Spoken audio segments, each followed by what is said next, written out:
কে কে কে ওখানে? ভূত এফএম।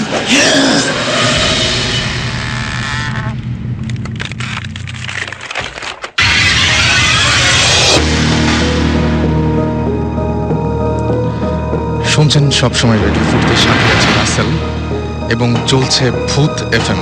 এবং ভূত এফএম আপনাদের সবাইকে আবার থেকেই শুনেছি এই গল্পটা। কিছু না হলেও এটা 60s গল্প হবে।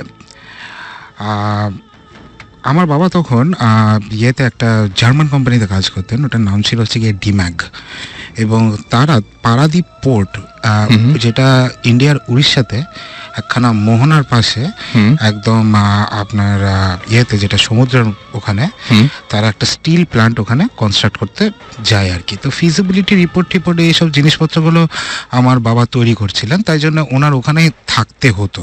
উনি ওখানে একটা সার্কিট হাউসে থাকতেন আর একাই থাকতেন। ওকে, তো এরকম একদিন হঠাৎ উনি ওনার যে খাস বেয়ারা থাকে তার থেকে শুনলেন যে মোহনার পাশে একটা গ্রামে নাকি খুব সুন্দর ইলিশ মাছ উঠেছে। তো ইলিশ মাছের লোভ সামলাতে পারলো না আমার বাবা। আমিও লোভী, উনিও লোভী ছিলেন। হ্যাঁ, আমরা খেতে খুব ভালোবাসি আর কি সবাই।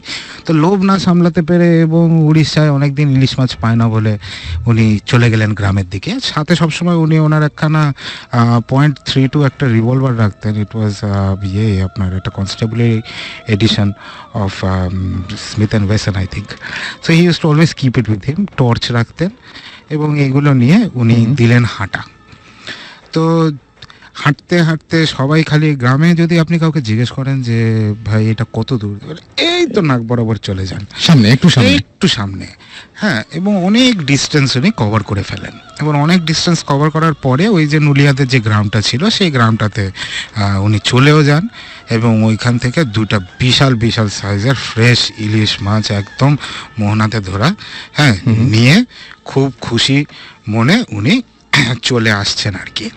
ঠিক এই সময় যেটা হয়, উনি জিজ্ঞেস করেন যে ভাই কোনো শর্টকাট আছে নাকি, মানে যেই ঘুরায় ঘুরায় আসলাম রে ভাই, মানে শর্টকাট পৌঁছে যাওয়া যায় ফেরার সময় তাহলে একটু বেটার হয়। প্রায় তো এখন দুপুর হয়ে গেছে, কিছুক্ষণ পর বিকাল হবে। বলে স্যার আপনি তো শুধু শুধু এত ঘুরে ঘুরে আসছেন, এটা একটা সোজা রাস্তা আছে বিচের ওপর দিক দিয়ে। বলে ওকে ফাইন। তো আমার বাবা বিচের ওপর দিক দিয়ে দুইটা ইলিশ মাছ কাঁধে নিয়ে হাঁটতে শুরু করলেন আর কি। তো যাচ্ছেন কিছুটা দূর গিয়ে হঠাৎ দেখে যে এক মহিলা বিচের ওপরে দাঁড়ানো। মহিলার পরনে কিছু নেই, লম্বা চুল, ভীষণ সুন্দরী। এবং সেই মহিলা হাতটা বার করে দিলেন সামনে এরকম করে যে আমাকে ইলিশ মাছ দে। ওকে, কিন্তু কিচ্ছু বলছে না।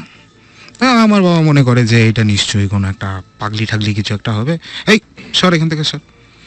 সে সরে না, সে সাথে সাথে আসে এবং মাঝে মধ্যেই হাত বাড়ায় দিতেছে যে এই ইলিশ মাছটা তার চাই, এই ইলিশ মাছটা চাই। এবং আমার বাবা একটু স্পিড বাড়ায় দেন।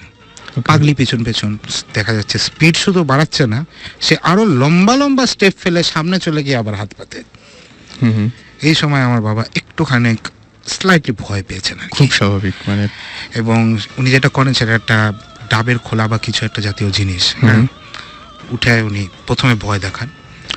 ভয়ের সিনসিনারি নেই, ছুঁড়ে মারে এবং that goes through and through her, মানে এপার থেকে ওপার, মানে একদম ঢুকলো এবং স্টার্ট করে ওখান থেকে বেরোলো। জাস্ট মনে হচ্ছে একটা মানে ছায়া, সেই ছায়ার এই পাশে থেকে ওপাশে চলে গেল। কিন্তু একদম যেটা মনে হচ্ছে যে ইট ইজ আ প্রপার, নাকি মানে একদম প্রপার ফিগার আর কি। এইবার তো বাবা বেশ ভয় পেয়েছেন।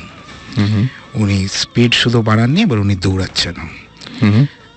এই যে প্রেতনি, সেও দৌড়াতে দৌড়াতে সামনে চলে এসে বারবার হাত পাতে, ইলিশ মাছ তার চাই। আমার বাবা এবার একটুখানি নাচ্ছর বান্ধা হয়েছে, ইলিশ মাছ আমি দিব না। সে একবার ফায়ারও করেছে, কিচ্ছু হয়নি তাতে। সে দৌড়াচ্ছে ইলিশ মাছ নিয়ে এবং দৌড়াতে দৌড়াতে সার্কিট হাউসের পাশে একটা বন বিবির মন্দির ছিল।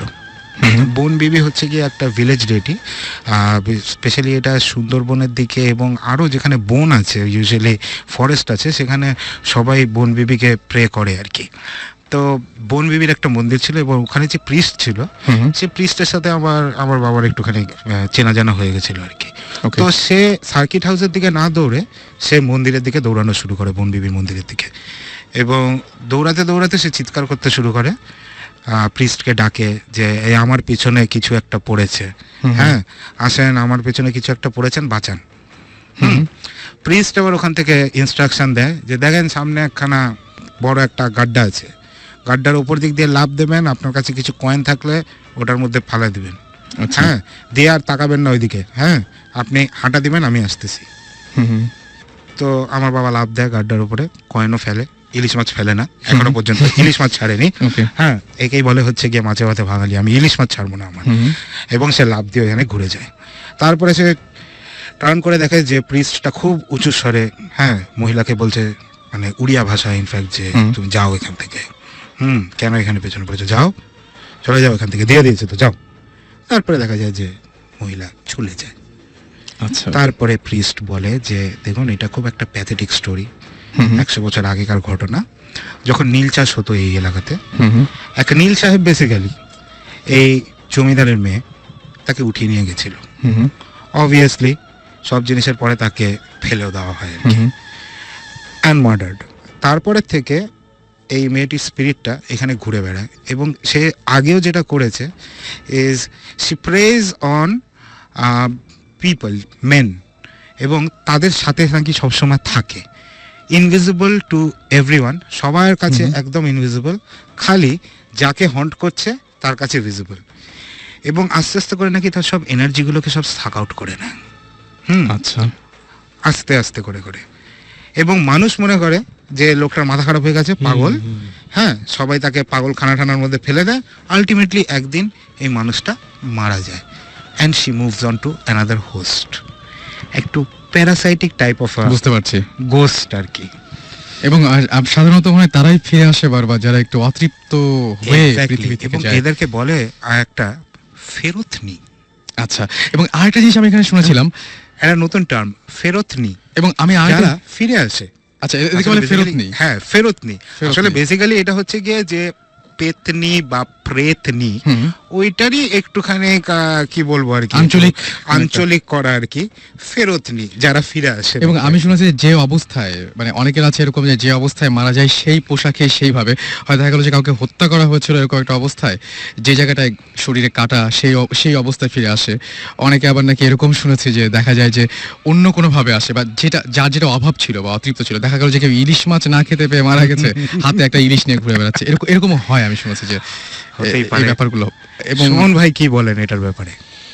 আজকে তো আর বেশি টাইম নাই সুমন ভাই, সেহরির টাইম তো হয়ে যাচ্ছে প্রায়, জাস্ট একটা কথা বলে নিই, তারপরে নেক্সট এপিসোডে তো সুমন ভাই থাকছেন না, সো সুমন ভাই কেন থাকছেন না, এটা একটু যদি সবার সাথে বলে যান, যাতে আমরা কোনো বাজিক সিচুয়েশন না ফেস করি, যে সুমন ভাই কই, হোয়াট হ্যাপেন টু হিম, হ্যান্ড দেন একটু বলেন।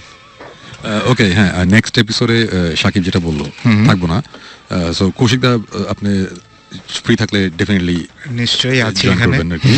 সো আমি অ্যাকচুয়ালি থাকছি না, বিকজ আমার একটু দেশের বাইরে যেতে হচ্ছে, এটার সাথেও একটা ভূতের একটা সম্পর্ক আছে। ওয়েল দ্য থিং ইজ, আমাদের গত এপিসোডে বলেছিলাম যে আমাদের ভৌতিক টিমের সাথে একটা কানেকশন হয়ে গেছে, আমাদের বাইরের যে ঘোস্ট হান্টার্স যে টিমটা টিভিতে এক্সএনে দেখায়, ইনফ্যাক্ট ঘোস্ট হান্টার্স, তো ওদের সাথে আমাদের বেশ কয়েকদিন ধরেই যোগাযোগ চলছে অনেক ব্যাপারে। সো ওদের আমরা কিছু কেস ফাইল ওদের সাথে আমরা শেয়ার করেছি, সো ওরা বেশ ইন্টারেস্টেড এগুলো শুনে যে বাংলাদেশ থেকে এরকম আমরা একটা জিনিস করছি। সো যেটা হয়েছে, তারা ওয়েস্ট ভার্জিনিয়াতে একটা এই মাসের 28 তারিখ তারা একটা ইনভেস্টিগেশনে যাচ্ছে। ওখানে একটা প্রায় 150 বছরের পুরনো একটা পাগলা গারদ, একটা মেন্টাল ইনস্টিটিউশন, সাম লুনেটিক অ্যাসাইলাম। সো ওইখানে ইন্টারেস্টিং হবে। হ্যাঁ, এবং ওখানে নাকি মানে শয়ে মানুষ মারা গেছে, মানে যারা পেশেন্ট ছিল 100-র উপরে মানুষ মারা গেছে, এবং তারপরে এত বেশি ডেথ রেট এত হাই হয়ে গেছিল যে ওটা বন্ধ করে দেওয়া হয়।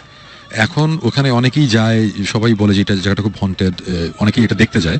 সো এইটা ইনভেস্টিগেট করতে ঘোস্ট হান্টার্স নেক্সট 28-তে, এই মাসের 28-তে তারা যাচ্ছে এটা ইনভেস্টিগেট করতে। এবং আমরা ভৌতিক টিম বেশ লাকি যে আমরা একটা ইনভিটেশন পেয়েছি। সো অন বিহাফ অফ ভৌতিক টিম আমি যাচ্ছি এবং ওদের সাথে ইনভেস্টিগেশনে যাব। সো আই হোপ একটা মজার কোন একটা এক্সপেরিয়েন্স হবে। যে এক্সপেরিয়েন্স হোক, ডেফিনেটলি আমি যখন ওখান থেকে ব্যাক করবো, তারপরে ডেফিনেটলি আমরা ওটা শেয়ার করবো, এবং কি হলো না হলো ওটা নিয়ে আমরা আলাপ করবো। সো এই কারণে আমি নেক্সট 2 এপিসোডে আমি থাকছি না। সাকিব কিছু বলো? হ্যাঁ না, লুনেটিক অ্যাসাইলামটা খুব ইন্টারেস্টিং আরেকটা কারণে, যে এখনকার দিনে পাগলাগারদে যারা মেন্টালি আনস্টেবল যে চিকিৎসাটা করা হয় এটা খুবই নতুন ইন দ্য সেন্স দ্যাট গত সে 40-50 বছরে এই হিউম্যান ট্রিটমেন্টটা, মানে ট্রিটিং দেম অ্যাজ পিপল, পাগলদেরকে ঠিক মতো ব্যবহার করে ওদের সাথে সুন্দর করে ওদের দেখে বা যতটুকু সম্ভব, এই ইনস্টিটিউশনটা যেটা সুমন ভাই বললো 150 বছর 200 বছর পুরনো। সো আগে কিন্তু যারা পাগল হয়ে যেত তাদেরকে অমানসিক সব ট্রিটমেন্ট দেওয়া হতো, মানে literally electric shock therapy, brain কেটে মাথা কেটে ব্রেন খুলে খুলে দেখা হতো ওদের ফাংশনস কি হচ্ছে, বিকজ কেউ জানতো না তো একটা লোক পাগল হয়ে গেছে যে, সো কি করলেও ঠিক হবে কেউ জানতো না। সো ওই জানার জন্যই হোক বা যে কারণে হোক, মানে অমানসিক সব টর্চার করা হতো এদের উপরে। সো সুমন ভাই যেটা বললেন যে ডেথ রেট বাড়ার পিছনে this was a big factor আর কি। Okay, it's not just natural death. বুঝতে পেরেছি, মানে ওইভাবেই যে কষ্ট পেয়েই মারা গেছে। ইয়েস, সো এর জন্য এটাই just I just wanted to add. Okay, তো আমার মনে হয় যে আর কোনো গল্প তো আজকে আমরা শুনছি কি? না, আজকে আর কোনো গল্প নাই, Okay. আমাদের টাইমও প্রায় শেষ হওয়ার আগে আমি জাস্ট ছোট্ট একটা ঘটনা বলি। শিওর। সেটা হচ্ছে ধানমন্ডি 27 নম্বরে একটা বাসা আছে, একটা অ্যাপার্টমেন্ট কমপ্লেক্স আছে। নাম্বার আমি বলতে পারছি না স্বাভাবিকভাবেই, বাট আপনারা যদি কখনো ধানমন্ডি 27 নম্বর রোড দিয়ে যান রাত্রেবেলা, দুই পাশের বাসাগুলো অ্যাপার্টমেন্ট বিল্ডিং গুলো একটু খেয়াল করবেন। ওকে, একটা অ্যাপার্টমেন্ট বিল্ডিং এ বড় জোর 6টা কি 7টা লাইট জ্বলে, 6টা কি 7টা রুমের লাইট জ্বলে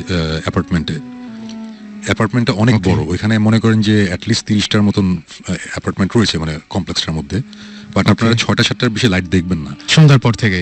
রাইট, দেখবেন না। এর কারণ হচ্ছে ওই 6টা-7টা বা 10-12টা অ্যাপার্টমেন্ট ছাড়া বাকিগুলোতে কেউ থাকতে পারে না।